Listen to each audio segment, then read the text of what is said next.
Bonjour à tous et bienvenue au webinaire d'aujourd'hui. L'emballage professionnel en France, comprendre les exigences nationales dans le contexte de la PPWR. Je m'appelle Julia Linz de Pack-Intelex et je suis ravie de vous accueillir aujourd'hui. Au cours du webinaire, nous allons aborder un sujet qui prend de plus en plus d'importance pour les entreprises en Europe: la conformité des emballages professionnels et de transport. Comme beaucoup d'entre vous le savent, le PPWR s'appliquera à partir du 12 août 2026 à tous les emballages mis sur le marché de l'Union européenne. En parallèle, des systèmes nationaux comme les REP et PRO en France entreront en vigueur encore plus tôt, de juillet 2026. Cela signifie une chose très simple: vous ne vous préparez pas à une seule réglementation, mais à une combinaison d'exigences européennes et nationales. Avant d'entrer dans la vif du sujet, permettez-moi de vous présenter brièvement Pack-Intelex. Nous intervenons dans deux domaines complémentaires. Premièrement, nous proposons une plateforme numérique qui permet aux entreprises de gérer de manière centralisée la conformité de leurs emballages, depuis la collecte de données jusqu'à la déclaration de conformité. Deuxièmement, nous accompagnons les entreprises de manière opérationnelle. Par exemple, en matière de recyclabilité, de contenu recyclé, de responsabilité élargie des producteurs et de réutilisabilité. Au cours des derniers mois, nous avons été mis en avant dans plusieurs publications et événements du secteur. Cela reflète notre spécialisation forte sur le PPWR et surtout la mise en œuvre concrète. Aujourd'hui, nous allons aborder les emballages de transport sous deux angles. D'abord, la perspective française avec Caroline, qui vous présentera le REP et PRO et les exigences nationales. Ensuite, je prendrai le relais pour me concentrer sur la perspective européenne avec le PPWR. Merci Julia pour cette introduction. Bonjour à toutes et bonjour à tous. Je suis Caroline Josset, dirigeante d'Elsa CSR, et dans cette première partie du webinaire, je vais vous apporter des éléments de compréhension sur la REP emballage professionnel dans le contexte plus large de l'entrée en vigueur ou en application du PPWR, et je vais vous démontrer comment la bonne compréhension de la REP et du PPWR va vous permettre d'actionner un véritable levier de performance en agissant sur la réduction, le recyclage et le réemploi de vos emballages professionnels, souvent peu considérés dans la chaîne de valeur industrielle puisque non pilotés. Le 1er janvier 2026, donc, la France inaugure sa REP emballage professionnel. Ce n'est pas une réforme parmi d'autres, c'est la fin d'un angle mort réglementaire qui durait depuis 30 ans et une exception française. Vos emballages professionnels, qui étaient hier un poste de coût plus ou moins invisible, deviennent à cette date un actif stratégique mesurable. Donc commençons par quelques chiffres pour comprendre dans quel contexte l'Europe s'est résolue à agir. L'Europe produit 84,3 millions de tonnes de déchets d'emballage chaque année. Ce chiffre, vous le retrouverez dans toutes les notes de la Commission européenne. C'est un record historique. Si on ne change rien, cette trajectoire nous mène, d'ici 2030, à une augmentation de 20% de ce chiffre. Cela équivaut à 186 kg d'emballage par personne et par an.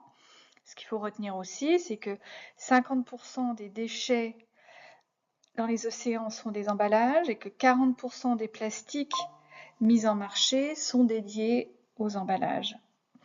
Face à ça, donc, l'Europe a opté pour le règlement le plus contraignant jamais voté sur les emballages, le PPWR, le Packaging and Packaging Waste Regulation, adopté en décembre 2024, entré en vigueur en février 2025 et applicable le 12 août 2026. Alors, il y a un autre chiffre sur lequel je voudrais m'attarder, qui est assez peu connu des industriels, c'est celui-ci. En France, les emballages professionnels pèsent environ 7,5 millions de tonnes chaque année. À titre de comparaison, les emballages ménagers, c'est 5,5 millions de tonnes, encadrés par la REP, emballage ménager, depuis 1992. Donc, ce qui veut dire que ces 7,5 millions de tonnes d'emballage professionnel n'avaient jusqu'ici aucune REP dédiée. Ça représente quand même les 2/3 du gisement national qui échappait à l'éco-contribution. C'est, là encore, je le dis, une exception française qui est en d'harmoniser avec des pratiques européennes pour que le PPWR puisse s'appliquer dans de bonnes conditions. Alors pourquoi parle-t-on de flux invisibles jusqu'ici? Il est peut-être important que je précise ma pensée. C'est donc la question de la slide suivante. Et pourquoi ce poste invisible devient un levier de performance? Ce qu'on peut dire, c'est que depuis 30 ans, les emballages de regroupement et de transport ont vécu dans un angle mort, puisque aucune obligation déclarative ne les concernait, et donc on peut dire qu'ils n'avaient aucune visibilité comptable, aucune traçabilité de ces emballages-là. Donc j'appelle ça un coût caché, parce que c'est un coût qui est éclaté entre le poste d'achat de la matière, des factures de prestataires de déchets, de la matière perdue dans les circuits internes et de la non-conformité d'essence vis-à-vis de certains donneurs d'ordre qui commencent maintenant à demander du reporting. Donc j'appelle ça, pour ce faire, un coût caché parce qu'il n'est pas global. Ce qui change avec la REP emballage professionnel, donc, c'est que l'éco-contribution va financer la collecte et le tri, apporter des soutiens aux boucles de réemploi et obliger à déclarer, donc à introduire de la traçabilité sur cette catégorie d'emballage. Donc cette obligation déclarative, c'est précisément l'outil qui rend visibles ces flux jusque-là invisibles et qui donc les rend pilotables. Donc avant d'aller plus loin, il faut être clair sur une question simple. Qu'est-ce qu'un emballage professionnel exactement? Selon l'article du Code de l'environnement 543-43, l'emballage professionnel est tout emballage de produits qui n'est pas considéré comme ménager. Ce qui veut dire pas en contact avec le consommateur final. Donc c'est assez facile à comprendre, mais malgré tout, ça a demandé quand même une certaine précision. Donc l'arrêté du périmètre du 2 décembre 2025 est venu catégoriser un petit peu tous ces emballages en 5 catégories. La première, c'est les emballages de transport, donc c'est tout ce qui facilite la manutention et le transport, les palettes, les big bags, les films de palettisation, le cerclage. C'est ce qu'on appelait avant l'emballage tertiaire et c'est ce qui est le plus volumineux, qui pèse le plus dans ce poste. Ensuite, on a les emballages de regroupement, principalement constitués de caisses carton, de caisses américaines, d'intercalaires, de cartons de regroupement, ce qu'on appelait avant l'emballage secondaire. Et c'est les emballages qui sont les plus difficiles à identifier dans les diagnostics qu'on peut faire. Troisièmement, on a les emballages... on a les emballages de service qui sont des emballages de produits à usage strictement professionnel pour la restauration collective. Dans le même ordre d'idée, on a toute une catégorie d'emballages spécifiques qui sont automatiquement classifiés dans la catégorie emballage professionnel selon des seuils de contenance. Les cagettes au-delà de 15 litres, les fûts, les jerrycans, les bidons, les seaux au-delà de 29 litres. Enfin, toute cette liste est parfaitement nommée et identifiée dans l'arrêté périmètre du 2 décembre 2025, que je vous invite à vous reporter si vous avez des questions sur ce sujet-là. Enfin, le cinquième catégorie, c'est le verre médical et vétérinaire, donc vraiment une filière dédiée à l'hospitalier, au laboratoire et à l'élevage. Donc on se voit maintenant que bien définir les emballages, c'est le point de départ. Et la deuxième question, qui est tout aussi structurante, c'est qui paie? Alors, le mot piège dans la REP, c'est le mot de producteur. Au sens REP, le mot de producteur, c'est pas forcément celui qui produit. Donc, il y a 4 acteurs principaux qui sont susceptibles de payer la REP, l'éco-contribution, pardon. Donc, le premier acteur, c'est le fabricant. Donc, le fabricant, il fabrique physiquement l'emballage, le carton, la palette, le bidon. Il paye l'éco-contribution uniquement s'il met l'emballage vide dans sa forme finale et pour la première fois sur le marché. Donc, c'est typiquement le cas de la palette. Ensuite, le deuxième acteur, et c'est le cœur du dispositif, c'est le producteur au sens REP. Le producteur au sens REP, c'est celui qui met le produit emballé pour la première fois sur le marché national. Il paye toujours pour les emballages de vente et de regroupement. Et c'est le cas donc le plus fréquent en industrie. L'emballage, si l'emballage est à sa marque ou si l'emballage est neutre, mais s'il a eu une action sur cet emballage. Donc la notion de producteur, c'est vraiment celui qui emballe des produits à sa marque ou dans des emballages auxquels il aura apporté une modification. On parle de forme des finales. Le troisième acteur, c'est le distributeur. Il revend dans la chaîne d'approvisionnement, il ne paye que s'il vend sous sa propre marque. Quatrième acteur, c'est l'importateur, le premier sur le sol qui met sur le sol français un produit emballé venant d'un pays tiers ou d'un autre État membre. Dans certains cas, il paye donc lui aussi l'éco-contribution. Donc il y a certains cas d'exception. Le déballeur, on peut parler du déballeur, c'est un logisticien. Quand aucun producteur n'est identifiable, c'est l'entreprise qui déballe les produits sans en être l'utilisateur final qui devient producteur. Typiquement les entreprises logistiques. Alors, une fois qu'on a identifié les rôles, eh bien, maintenant qu'on sait qui paie et quels sont les emballages concernés, et le sujet vraiment stratégique, c'est la question, c'est les leviers pour réduire l'éco-contribution. Donc, ce sur quoi je voudrais insister, qui peut peut-être vous paraître choquant, parce que frontalement, oui, la REP emballage pro crée un coût, mais dans l'idée, moi, ce que je voudrais vous faire entendre, c'est que le PPWR, il ne crée pas un coût, mais il vous force à actionner des leviers que vous auriez déjà pu actionner dans le cadre d'une directive moins contraignante de la loi AGEC. Et donc maintenant, vous êtes vraiment forcé de le faire par les obligations que crée le WR et que en conséquence de cette obligation forcée à vous questionner sur vos emballages professionnels, eh bien, vous allez générer des gains parce que vous allez acheter moins d'emballages professionnels. C'est un peu simpliste comme démonstration, mais sur le terrain, je peux vous assurer que ça fonctionne pour avoir déjà accompagné nombre d'entreprises dans la mise en place d'une stratégie 3R. Donc, les 3 axes actionnables, c'est la réduction. Article 10, minimisation, poids et volume, suppression du suremballage, fini les doubles parois et les faux fonds, donc ça c'est l'article 10 du PPWR qui vous oblige à agir en ce sens. Réduction de l'espace de vide à 50% en 2030, c'est l'article 24 du PPWR. Le deuxième R actionnable, c'est réemployer pour les transports. Les emballages de transport, 40% des emballages de transport devront être réemployés et 70% en 2040. Pour les flux interentreprises, on est sur du 100%, mais on a une dérogation sur le carton, donc un objectif c'est un peu compliqué à atteindre, mais avec les nouveaux amendements, il y a eu quand même une exemption pour le carton, ce qui rend l'objectif assez facilement atteignable. Et le troisième R, eh bien, tous les emballages devront être conçus pour être recyclables. Le contenu de matière recyclée devient obligatoire sur tous les emballages plastiques, entre 10 et 35% selon la catégorie de plastique concernée, c'est l'article 7 du PPWR.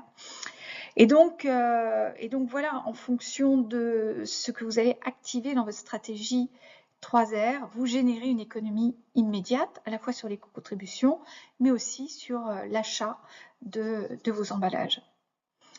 Donc concrètement, ces 3 R, comment ça se traduit dans votre facture d'éco-contribution? C'est l'objet de la slide suivante. Eh bien, votre éco-contribution, elle se calcule assez facilement. Hein. C'est une masse multipliée par un barème matériaux auquel on ajoute le fonctionnement de l'éco-organisme et ses missions de soutien. Donc du côté bonus, vous payez moins quand vous cochez 4 cases. La recyclabilité en classe A ou B selon l'article 6, le contenu recyclé élevé selon les seuils PPWR, article 7, le réemploi déclaré et monomatériaux qui facilitent le tri. Du côté malus, vous payez plus dans 4 situations. Matériaux non recyclables, qui seront interdits carrément à la mise en marché d'ici 2030. D'ici là, vous payerez plus en éco-contribution. Sur emballage avec espace de vide supérieur à 50%, multimatériaux complexes, perturbateurs de tri, additifs, encre, étiquettes non détachables. Donc, parmi les 3 R, j'ai décidé de faire, j'ai fait le choix de faire le focus sur le R le plus stratégique et peut-être le moins actionné au niveau industriel. C'est le moins structuré, donc ça peut constituer une véritable fenêtre stratégique pour vous. Donc je voulais faire un focus sur le réemploi. Donc il y a une étude de l'ADEME en 2024 qui a recensé des solutions opérationnelles disponibles en France. Le constat, c'est que les filières de réemploi matures concernent les palettes, les caisses, palettes bois et plastique, les fûts métalliques, les IBC. Et le potentiel de développement, il est de plus de 80% sur ces formats. Sur d'autres formats, on a les bidots, les seaux plastiques, les big bags, les caisses carton. Les boucles existent, mais restent très locales, sectorielles et peu massifiées.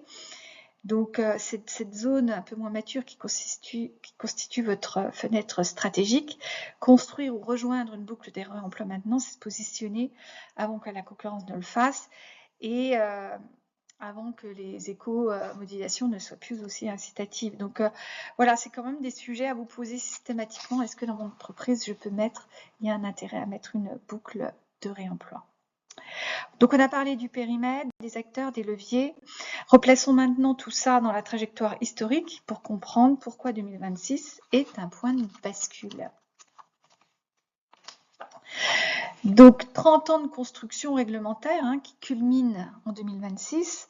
Chaque jalon a créé une nouvelle obligation et chaque obligation a créé un avantage à ceux qui savaient anticiper. Aujourd'hui, l'avantage compétitif est reconfiguré. Ce sont ceux qui transforment l'obligation en outil de différenciation commerciale qui auront l'avantage. Vos donneurs d'ordre commencent désormais à regarder votre conformité PPWR comme critère d'achat. Donc les jalons clés à retenir, 1er juillet 2026 pour la REP emballage professionnel en France et 12 août 2026 pour l'application du PPWR partout en Europe. 2 dates, 2 régimes, un seul système de preuve à construire. Justement, dans la slide suivante, démontrons comment ces deux systèmes s'articulent concrètement.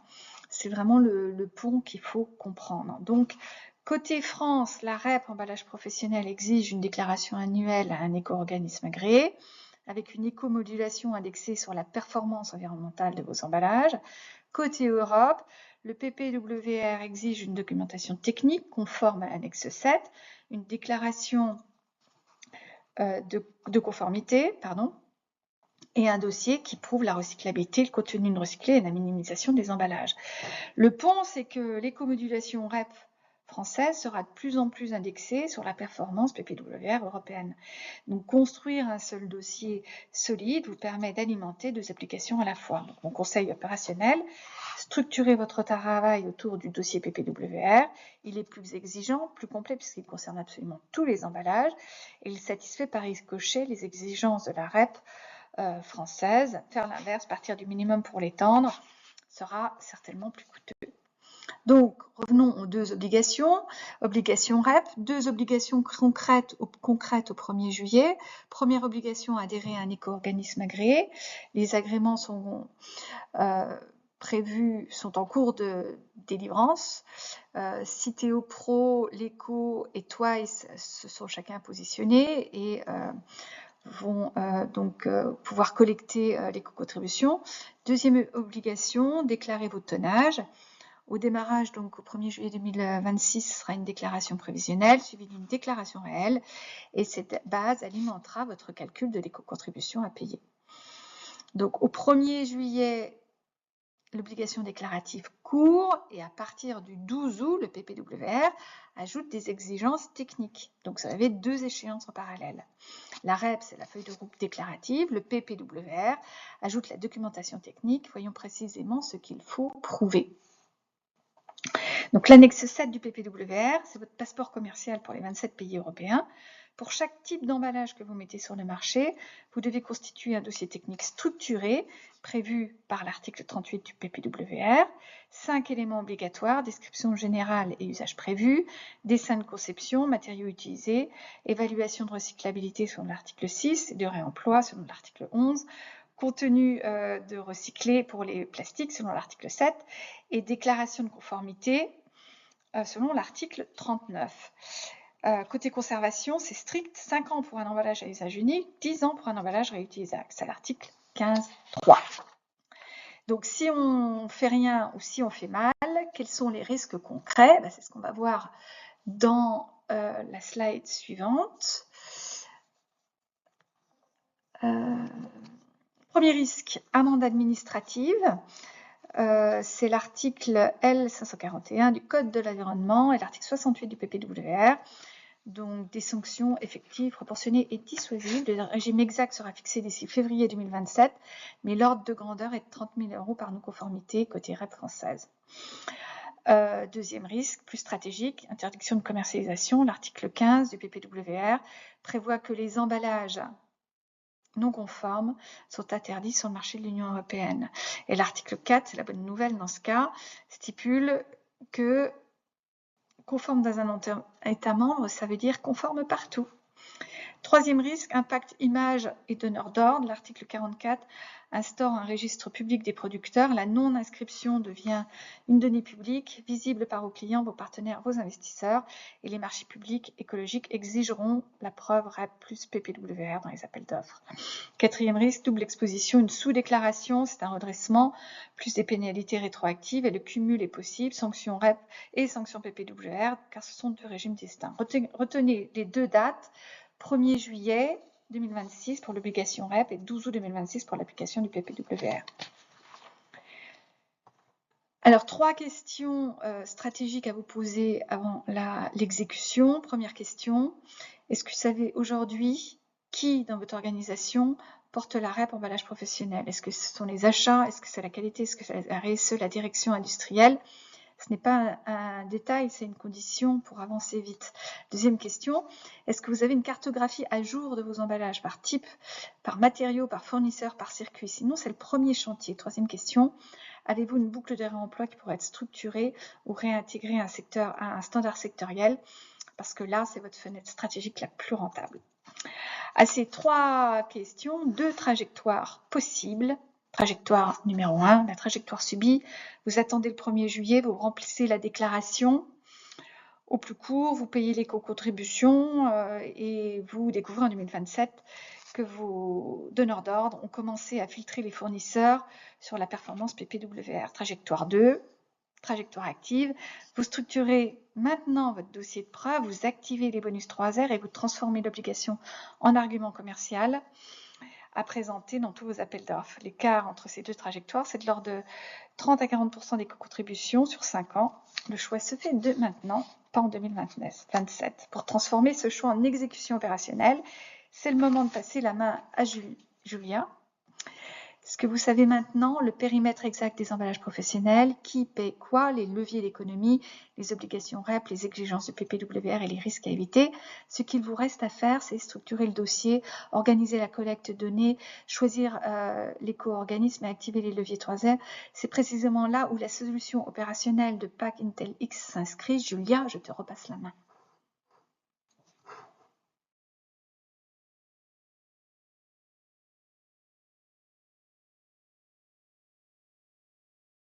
Merci Caroline pour cette présentation. Passons maintenant à la mise en œuvre du PPWR pour les emballages de transport. Ce que nous observons chez nos clients se résume en 3 défis principaux. Premièrement, la difficulté à définir les rôles dans la chaîne d'approvisionnement. Deuxièmement, la collecte de données fournisseurs, souvent complexe et fragmentée. Troisièmement, la mise en œuvre concrète des exigences réglementaires. Prenons un exemple simple que tout le monde connaît, une palette. Elle est utilisée pour le stockage, le transport et la distribution. Mais derrière cet objet simple, la chaîne d'acteurs est complexe. Fournisseurs, transporteurs, distributeurs, utilisateurs finaux. Cela soulève une question essentielle. Qui est responsable? Et surtout, qui est considéré comme le fabricant dans cette configuration? Prenons maintenant un deuxième exemple, le carton. Il est omniprésent pour e-commerce, stockage, transport, mais là encore, des questions apparaissent rapidement. Comment calculer le taux d'espace vide qui est responsable dans la chaîne?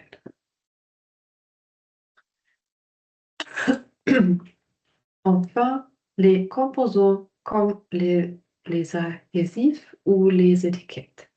Ils sont souvent négligés, mais ils font partie intégrante de l'emballage et ils doivent aussi répondre aux exigences de recyclabilité et de conformité.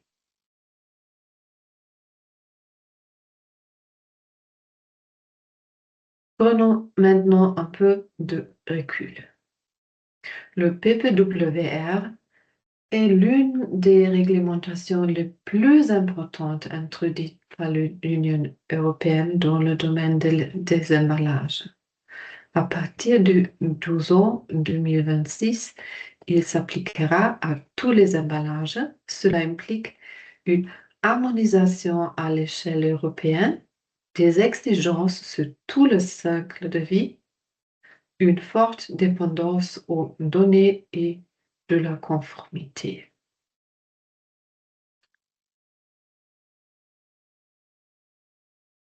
Les articles les plus importants à retenir pour les emballages de transport sont l'article 5, substances préoccupantes, l'article 11, les emballages réutilisables et la déclaration de conformité. S'applique déjà à partir de 2026, même si toutes les exigences ne s'appliqueront pas immédiatement, il est essentiel de commencer dès maintenant.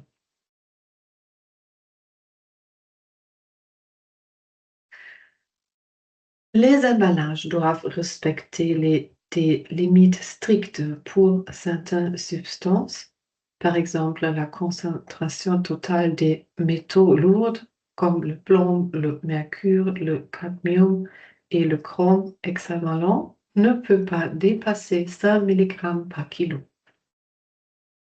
Les emballages destinés à entrer en contact avec des denrées alimentaires ne peuvent plus être mis sur le marché si les concentrations PFAS dépassent les limites fixées. L'article 11 vise à promouvoir l'économie circulaire et à garantir que les emballages soient réellement réutilisables. À cette fin, les entreprises doivent également fournir des preuves techniques et de la documentation. Les emballages réutilisables doivent être conçus et fabriqués dès le départ de manière à pouvoir être utilisés plusieurs fois. Parallèlement, l'emballage doit rester sur hygiénique et fonctionnel même après de nombreux cycles de réutilisation. L'article 29 stipule que certains emballages devront désormais être réutilisés. Cela concerne en particulier les emballages de transport tels que les palettes, les casses ou les bacs en plastique. Les entreprises doivent pour cela mettre en place des systèmes de réutilisation organisés et atteindre certains taux de réutilisation. Pour les transports au sein d'une même entreprise, les obligations de réutilisation pouvant aller jusqu'à 100% s'appliqueront dans certains cas. Parallèlement, il existe quelques exceptions, par exemple pour les marchandises dangereuses ou certains emballages alimentaires. En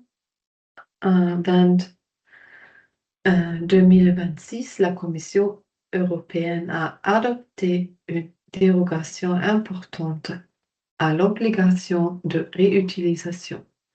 Les emballages et les sangles servant à arrimer les marchandises sur les plates sont désormais exemptés de l'obligation de réutilisation à 100% qui était en vigueur jusqu'à présent. Cette mesure vise à alléger la charge pesant sur les entreprises car ces exigences seraient souvent difficiles à mettre en œuvre dans la pratique. Les exceptions permettent néanmoins d'atteindre les objectifs généraux de réutilisation sans entraîner de charges techniques ou financières disproportionnées.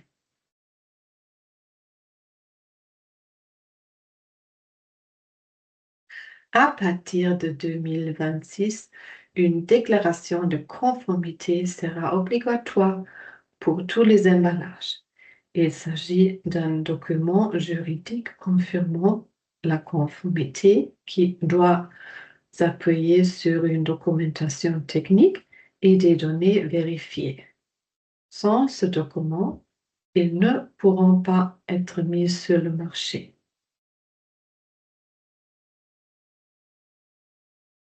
En résumé, il y a beaucoup à faire et la question clé est comment aborder cela concrètement. Nous recommandons une approche en 3 étapes. Étape 1. Identifiez votre rôle dans la chaîne. Fabricant, importeur ou distributeur, c'est qui détermine vos obligations. Dans le cadre de la directive PPWR, c'est le fabricant qui assume les obligations les plus importantes. Il lui incombe de prouver que l'emballage satisfait à toutes les exigences légales.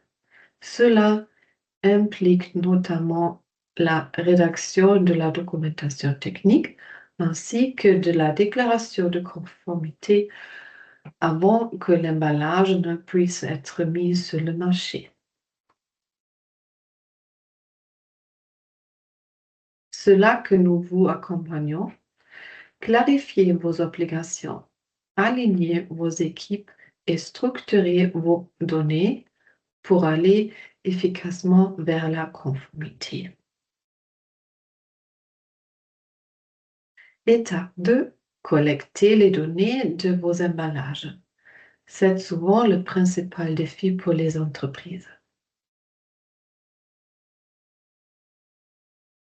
Pour gérer cette complexité, une approche numérique devient indispensable. Une plateforme vous permet de passer un processus manuel et fragmenté à un flux structuré de la donnée jusqu'à la déclaration de conformité. Notre plateforme permet de télécharger facilement des données d'emballage par importation en masse, soit via Excel, soit directement via une interface API. Nous intégrons ensuite vos fournisseurs via notre portail fournisseur et y collectons automatiquement les données et justificatifs nécessaires. Les données d'emballage sont ensuite structurées en fonction des rôles et des obligations réglementaires. Sur cette base, la plateforme génère automatiquement la documentation technique ainsi que la déclaration de conformité.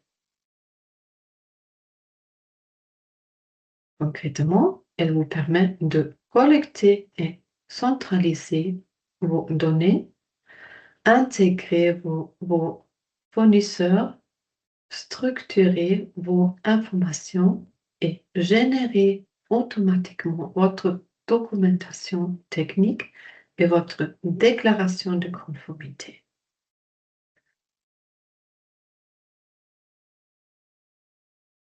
En résumé, les deux plus grands défis aujourd'hui sont la compréhension des rôles, la collecte de données et gérer ces données de manière numérique. Mais une fois ces éléments clarifiés, une mise en conformité structurée devient possible.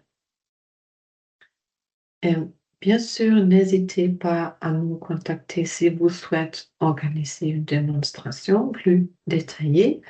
Merci beaucoup pour votre attention.